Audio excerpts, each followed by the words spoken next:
Hey guys, this is Delana with the Healing Homestead. Thanks for joining me today.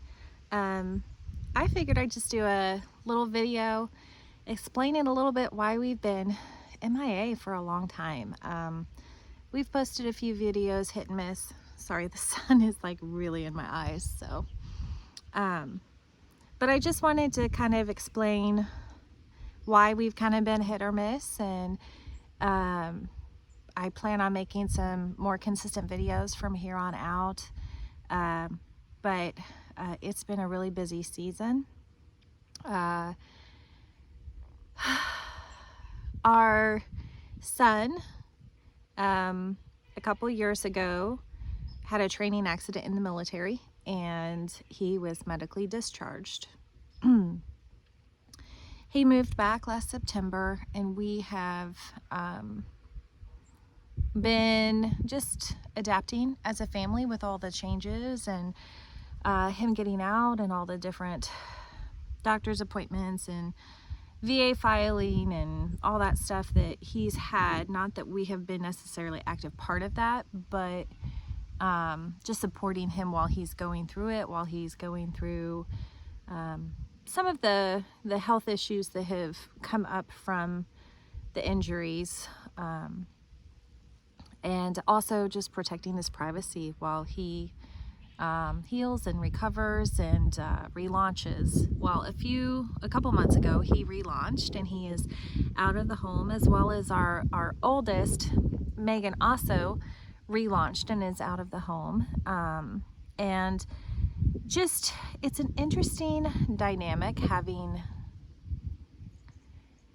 adult children living in your home, because they are adults, and I absolutely love and respect and want to honor their adulthood, and be able to give parental advice when asked, but more than that, be a friend at this stage in their life. And part of that has been respecting their privacy. So there has not been a lot of videoing so that I could do that, so that Kenny and I both could do that in a way that honored their privacy. We open up our homestead, open up our lives in a lot of ways by being on YouTube, and that's not necessarily something they want to choose, and I don't blame them for that at all. But so we decrease videos or read video here and there. But also my dad was diagnosed with dementia last year in the fall, shortly after Tyler moved. And so we've been kind of adjusting to that as a family as well, and trying to come together and support him and my mom and balance things here on the farm, and and also protecting that as well, their privacy. So I won't mention it very much, other than that is just something that we are,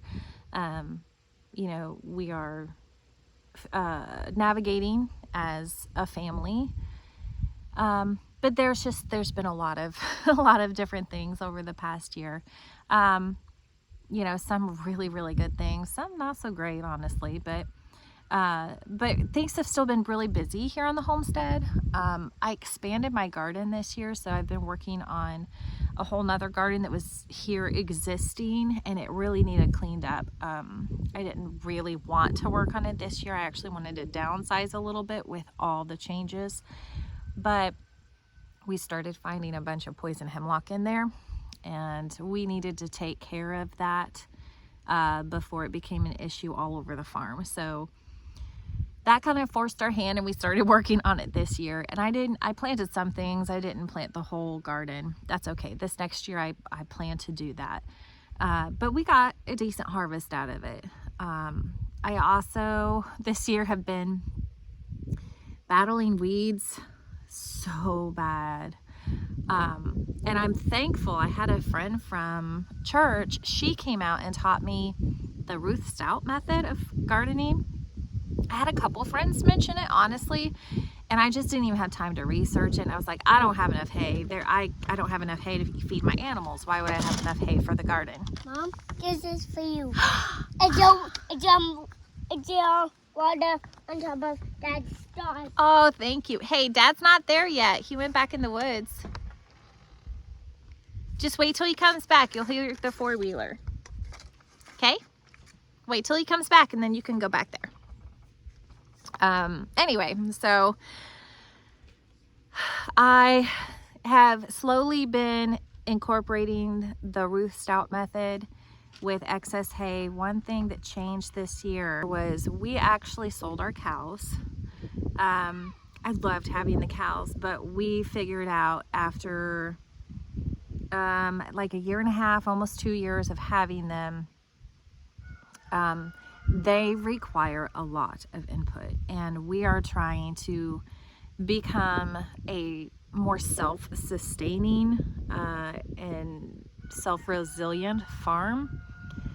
So the fact that we had to purchase hay, we had to purchase grain, it was very expensive, and we were just originally gonna have one family milk cow. We were having a hard time pinpointing when she was in heat in order to AI her, and so we actually had to get another cow just to be able to tell that, and within 2 weeks we knew. So we just don't have the resources nor the land really to sustain, you know, if 2 cows, then you're going to have 4 cows very soon and all of that. So it multiplies, and that's kind of where we got, where last winter we really faced, we didn't have enough hay, so I had to switch and buy some round bales, and thankfully a neighbor delivered them, but it wasn't enough protein. And then the cows, just their milk supply tanked, and then we were paying all this money to keep cows, and we didn't even have the milk to benefit from it. So it just did not make it's not that it didn't make sense, it just didn't make sense for our homestead and what our goals were. I do miss the cows. I loved them. So we switched to just goats. We are milking the goats right now, obviously for the soap business, but also for our own personal dairy. We invested in a manual milk machine, or not milk machine, manual milk and cream separator. And that had a little bit of a learning curve to it. Everything we try to get for the homestead, we'd really like to prefer to use it on grid or off grid. I would love to go completely off grid one day. I don't know if that's feasible for us right now, but that is an eventual goal. So with that goal in mind, that's how I want everything, that no matter if the power's out or not, we can still function on our farm. So I got that, and honestly, getting that was a game changer. We can separate the cream, I can make butter, I make cheese, I make everything that I ever did with cow's milk, and that is lovely. And honestly, it tastes better. I like it better. You really shouldn't be able to tell a difference between cow milk and goat milk if you're doing it right. And it does, it just tastes amazing. Now, one drawback we've had with the goats is they don't produce as much milk. And we have honestly had a real, I don't know, it's a little bit of a mystery on what's been going on with our goats. The best I can figure, after months of trying to figure this out, we did switch our mineral. We switched our mineral. We were doing Purina goat mineral, and we switched it to Redmond goat mineral. And really, I thought, okay, they must be doing better on that because they're not taking as much, so maybe they need less. I was wrong. I have switched back, actually, as of today. But we have just had goats lose condition. What I am finding through research is that the Redmond does not have enough copper. That was kind of a big deal. I hadn't really experienced that before, so we have switched back. we'll see how that works. We have unfortunately lost goats this year. And then we have others that are doing just fine. So I'm not really sure what's going on. But we're still getting milk enough for our family's needs. Sorry, someone needed snuggles. So anyway, this is my first year doing a fall garden. I think each year I've been overwhelmed when it comes time for fall, so I just say forget it. This year, since doing the Ruth Stout method, I was not near as overwhelmed. And so I thought it would be a good time to try the fall garden. So I planted things. This is my first year planting garlic. I've got different types of chard going, broccoli, asparagus, no, not asparagus, Brussels sprouts, I can't think.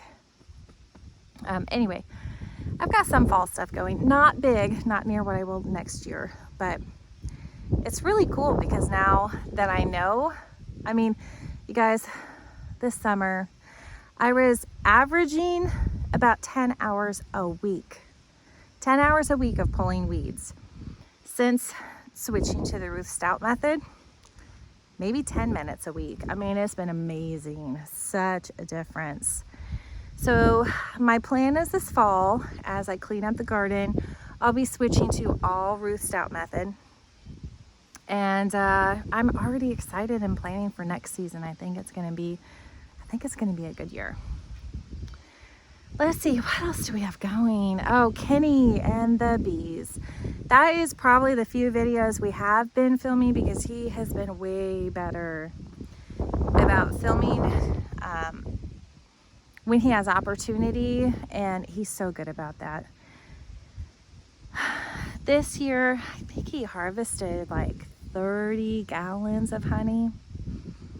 It was amazing. So he sold, he actually sold out. We have 10 gallons in reserve for our family, and he sold the rest. It was amazing. I think he sold it all within a couple weeks. So the bees did well this year. He's been kind of getting them ready for winter, and then today, well, lately we have been, so we raise our goats. This is the first year we've done it, but we raise our goats for milk and meat. So this is the first year we harvested all of our banded bucks, and he's been doing that. We've actually been holding some just little classes, like information on how to do it, a demonstration here on the farm with some of our local community. So that's been pretty cool. I think he's butchered 4 now, and then he just went out this morning and went bow hunting and got a big doe, and so now he's doing that as well. So I've got to get busy. He processes it down and butchers it usually into quarters, and then I kind of do the finer tune butchering from that point, and we'll take stuff and turn it into grind or make goat chops, whatever. Something new we're doing is taking that the side, I forget what it's called, is it the flank? No, the skirt steak area, I think that's what it is.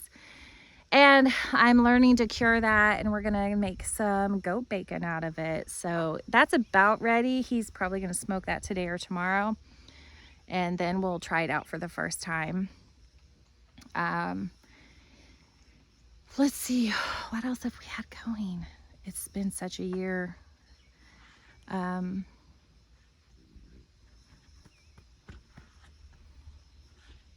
Oh, I think the other thing we've had going, oh, and I will pressure can some of the meat, some of it I'm turning in a grind. I'm going to be making jerky. So with everything with the garden and the homestead, I like to do just about all methods of preservation, because then if you have one thing that didn't go well, you have kind of backups. We do keep meat in the freezer. But we also make jerky. We also can our meat. Something new I'm learning is to cure and age the meat. That is new. That is something I am very, very new at. And I've been watching videos and getting books and all of that stuff. So we'll see how that turns out. We haven't, the goat bacon is my first try at something, but I would like to start aging whole muscle meats and hanging them to dry and age. So we'll see how that goes. I haven't actually tried it yet. Anyway, it's been a year. And hopefully we'll be back more into filming and editing and producing some of these videos. I will say sometimes I find it hard for me to film because I always have the kids with me. We live in a small house and there's always background noise and people running through and interruptions and stuff. So I tend to be a little bit of a perfectionist when it comes to that. And I think from now on, I'm gonna try my best to just let that go and just film anyway. And what you get is what you get. And it is not gonna be this peaceful, picturesque video that you see that I love on Facebook and YouTube and all of that. I mean, I see some of those, I'm like, oh, it's so peaceful to watch. Mine is not gonna be that way because it's the season I'm in, and that's okay. But I'm gonna try to let go of a little bit of control there. Kenny's much better at that than I am. It's an area I need to grow in. So anyway, that's why mostly we've been kind of out of touch. It's not necessarily that we haven't wanted to. The desire is there, but all of these changes have just, and honestly, changes the world even, and those are just some things that we've been trying to figure out and adapt to, and we're gonna just try to still put content out anyway and show you guys what we're doing on a day-to-day basis. A little bit better than we have been. Anyway, thanks for joining. I hope to see more of you guys soon.